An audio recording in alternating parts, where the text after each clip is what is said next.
This holiday season, be ready for what's next with picture proof of delivery from FedEx. It provides photo confirmation of your delivered package, giving you greater peace of mind. FedEx Express and FedEx Ground are the first nationwide carriers to provide picture proof of delivery without requiring an account or login for residential deliveries. Best part is, you don't have to enroll in any program. It's totally free on the FedEx website and app. So ship with FedEx and be ready for what's next. For more than 5 years, Deep State Radio has been on top of all the key foreign policy and national security stories impacting the world. We're grateful to our members who make all of this possible and hope that you will consider supporting our work by becoming a member. Members get access to our expanded offering of exclusive bonus content, the opportunity to participate in discussions via our member Slack community, our weekly member bonus briefs, and our DSR Daily Brief newsletter delivered to your inbox each evening at 5 p.m. Members also receive all of our content via private member feed that you can add to your podcast app of choice. Join now for just $5 per month or $50 per year. Visit thedsrnetwork.com and select Become a Member. And don't miss our upcoming mini-series featuring interviews with some of the key players from David's upcoming book, American Resistance, the inside story of how the deep state saved the nation. Thank you.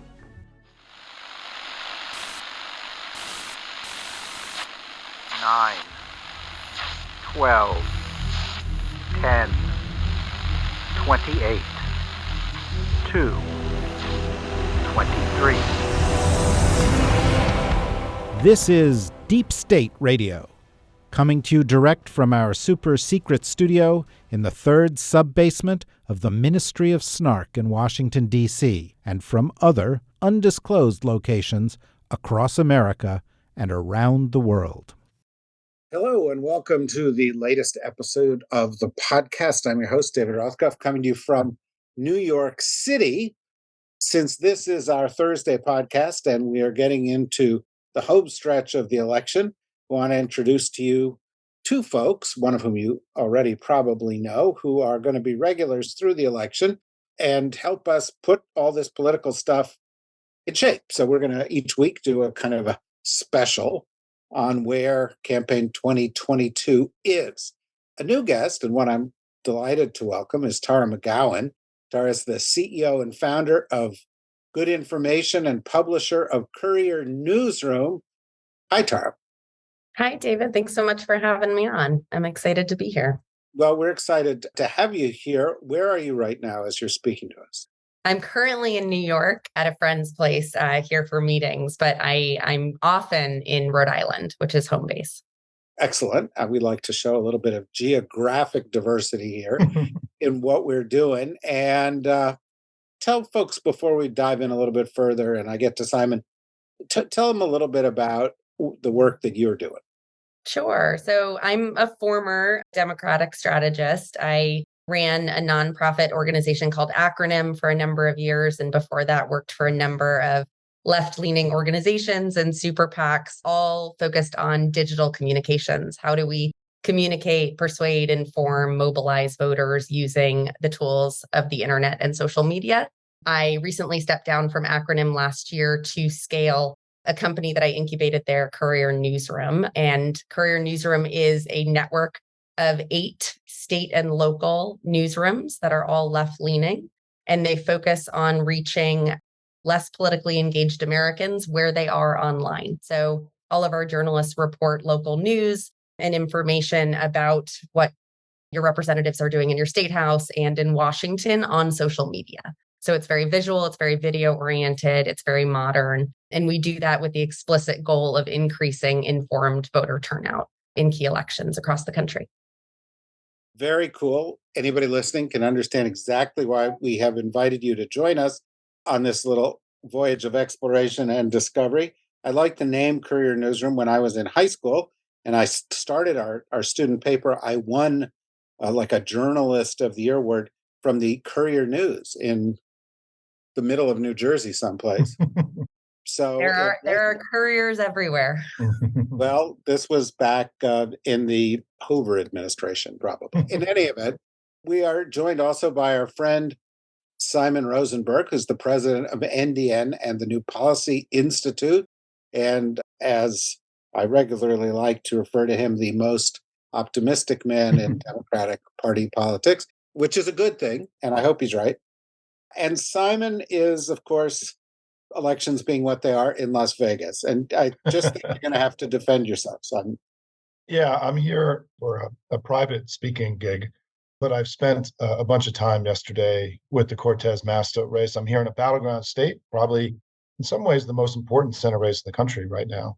And they feel really good. I mean, I know that the national narrative is sort of relentlessly negative about everything that involves Democrats right now. But Scott Fairchild, who's the campaign manager, we used to work together. He ran Cortez Masto's race last time. Every one of these races have been decided in Nevada by 2 points. You know, we keep winning by a point to 2 points. They think they're up 2 to 3 points. There's been polling showing that there's been movement towards her in recent weeks. And part of what's happening now is that it's a very small state. They have a really big ground game. And that ground game is starting to reach a lot of people. And they're actually seeing it in polling that people are waking up and turning on. The second point I'll make is that their impression of the race here is that abortion really is this defining issue, and that with women and independent women, Republican women, they're door knocking and they're just saying, we don't even need to talk to you. We're voting for her. Every statewide official here for Republican, every Republican candidate is a man. And there's been no olive branch here on these issues from the Republican Party. So their feeling is, and I spent a long time with Scott a couple of days, yesterday, is that he said, look, I think we're going to win by 2 to 3 points. We feel really good. I saw Cortez Masto speak on a private event 2 nights ago, and she was so confident and upbeat. And you can tell, right? I mean, we've all been doing this a long time, David. And I went into the campaign headquarters and everybody was smiling and there was good spirit, right? There were dogs running around, right? When you walk into a campaign that's losing, you can feel it. This campaign felt really, really good and everyone just seemed confident. So I think Democrats should feel better about that race in general. And I'm, hopeful, because obviously if we win there, we're going to keep the Senate.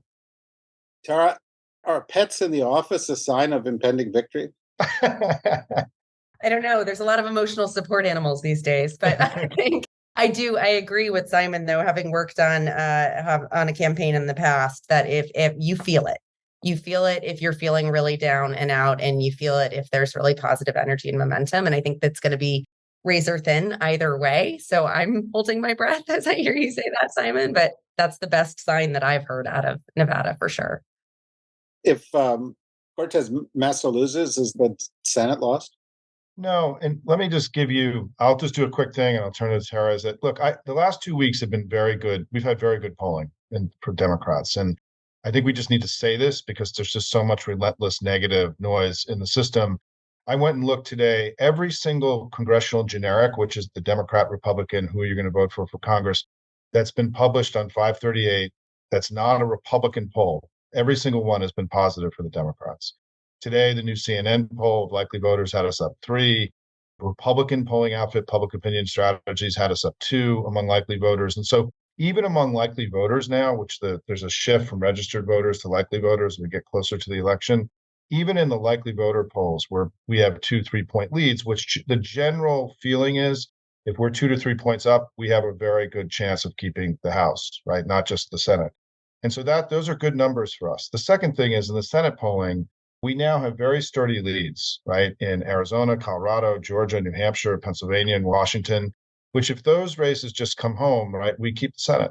And then there's 4 races that are, up for grabs, that are competitive and toss-ups. And those are North Carolina, Nevada, Wisconsin, and what am I forgetting? I'm forgetting another one. I'll think of it in a second, but there are 4, I forgot my own talking points here. There are 4 races that are up for grabs. And so I think Democrats should feel really good about where we are right now. Everyone thought we didn't have a chance. I think we're likely to keep the Senate. The House is a toss-up. And Biden today has his highest job approval of the whole year today, right? So in addition to everything else, his numbers keep coming up. And he's now at a point where the analysts on our side said he needs to get to 45, 46 for us to feel comfortable on election day. He's at 45 today, right? So generally, there's a really good sense that we got a shot here, and we just got to end really strong. Could you slap some reality into this, Matt? I will. I do have reactions. One, I am not someone who absorbs every poll because I have learned the hard way, as so many have, that you can't trust them fully. But they're important signals where they exist, and there is a difference between good polling and bad polling. But that said, I think it is a little bit more environmental at this stage. I don't want anybody to rest laurels on polling. There's still a lot of work to do over these last few weeks, but I do think that the signals are good. On Biden's approval rating, which it's extraordinary that it continues to grow. It makes sense given the progress and the achievements of the administration over the past few months. And yet also, I really don't think that this election is about Biden the way that past midterms have been. I really don't. I think there's a real difference between that. And you'll see in just the ads and the communication online and offline in both parties. Well, not both parties. I shouldn't say that. Democrats aren't really talking about Biden. Republicans are, but not as much at the race level and at the candidate level. They're not even tying the candidates as much to him. You're seeing it somewhat with inflation and Bidenflation, things of that nature. But it's not nearly what you're used to seeing in past midterms, in my experience, in terms of the role that both parties leverage the president to play. If you like Deep State Radio, you'll want to check out World Review with Ivo Daalder from the Chicago Council on Global Affairs.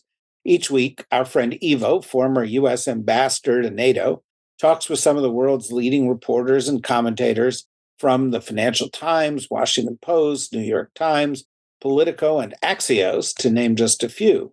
Ivo and a rotating panel of journalists offer in-depth analyses and diverse perspectives on the week's most important emerging global news stories and why they matter. If you are hungry for more context on world events making headlines, and you're here listening to Deep State Radio, so we think you probably are, you might want to subscribe to World Review with Ivo Daalder wherever you get your podcasts.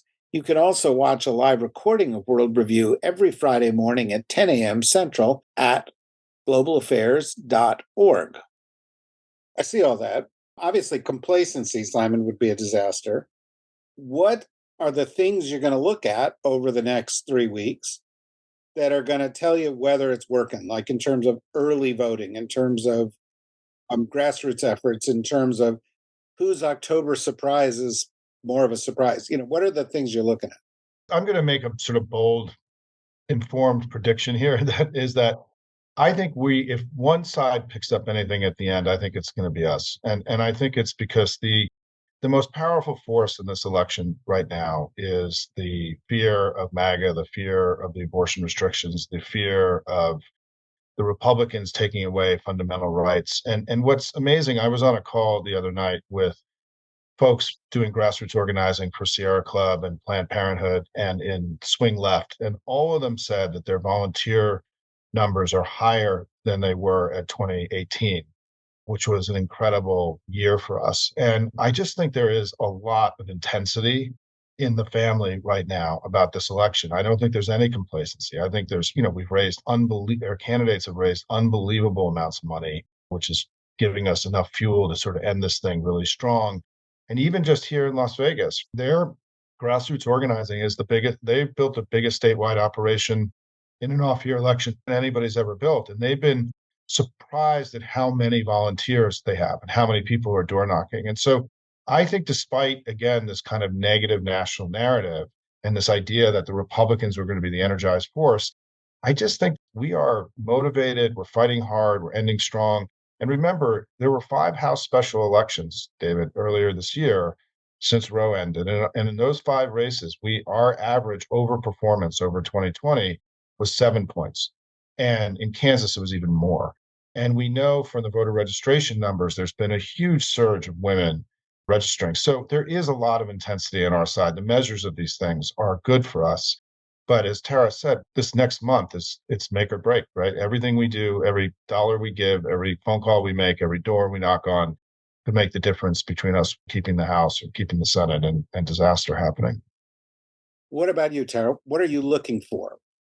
No, I agree with a lot of what Simon said. I think that the major story out of this election is going to be, like most elections, the role that women played in deciding the outcomes. And I am really, really, really heartened by the increased enthusiasm and activity among young women in particular, 18 to 24. We saw those numbers out of Kansas.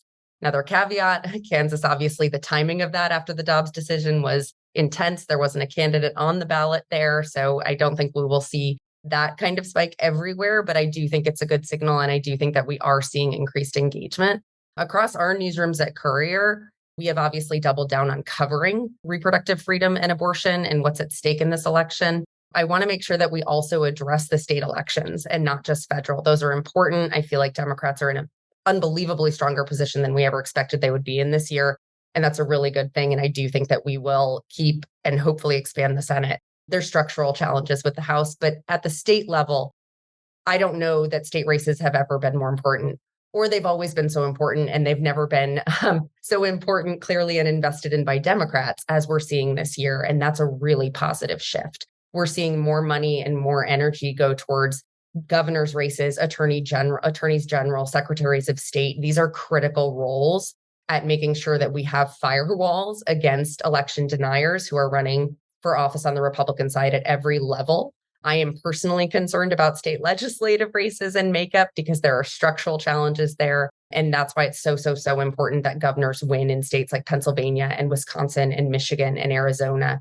So there is a firewall against abortion bans that will inevitably be passed by Republican-led state legislatures. And so I think that's so important. And I think that we're also seeing really good signs in the polling among those races and enthusiasm around those, which I think is so important to keep going because we do tend to lose sight of the state ledge houses and power and that sits in them. And because of the makeup of the Supreme Court and the federal courts today, we need to make gains in state houses. And so I'm not as confident about what we're going to see this year in those outcomes, but I am feeling hopeful based on the top of the ticket statewide races that are getting more investment than we usually see.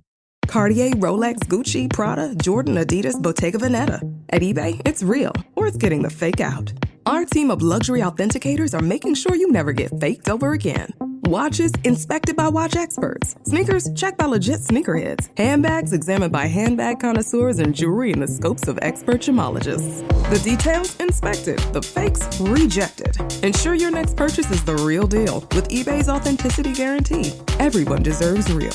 Visit eBay.com for terms. So before I go back to Simon, let me ask you a follow-up question. If we're going to drive young voters don't watch the nightly news. Even old voters don't watch the nightly news. I mean, the nightly news is only for like really, really old voters. And they don't probably read the newspaper on paper. They probably are getting, I just saw a study the other day, a big chunk of their news off of Facebook and Twitter and Insta and TikTok. Do the campaigns get it?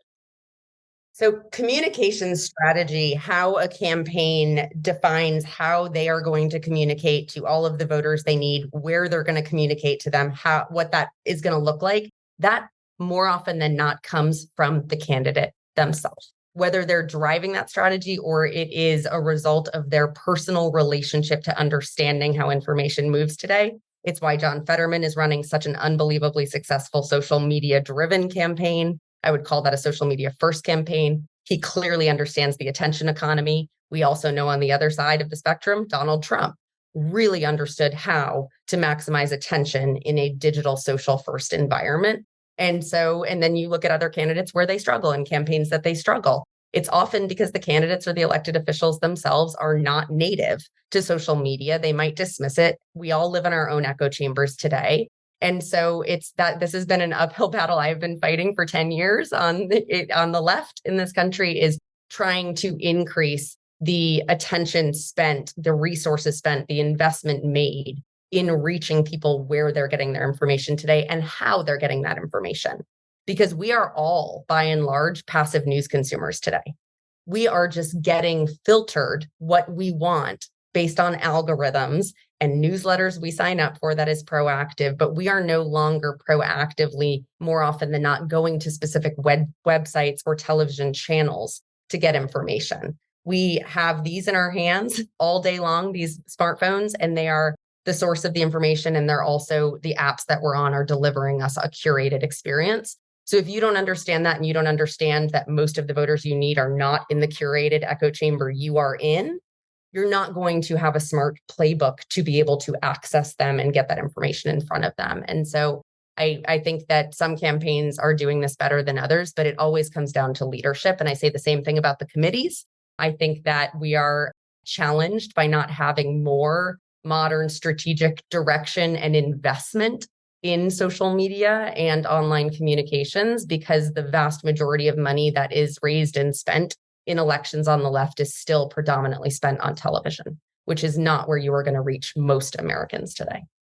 Simon, I'm not sure if I've just met Tara here, but I maybe, you know her a little better. You've heard the words between the lines that I did, which is that politicians who are as old as you and me need to go home.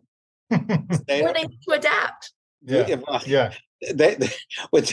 We need people who natively, instinctively understand that there's new communications channels, that this phenomenon of virality, which is really emotion driven, it's triggered by the things that motivate you to hit like, hit retweet, hit share with my friends, and so forth, repost it. And so if you don't do that, we're just not going to get those the young voters, particular, who would define the whole thing. If the young voters showed up in the percentage that older voters showed up, Democrats will win every election from now on.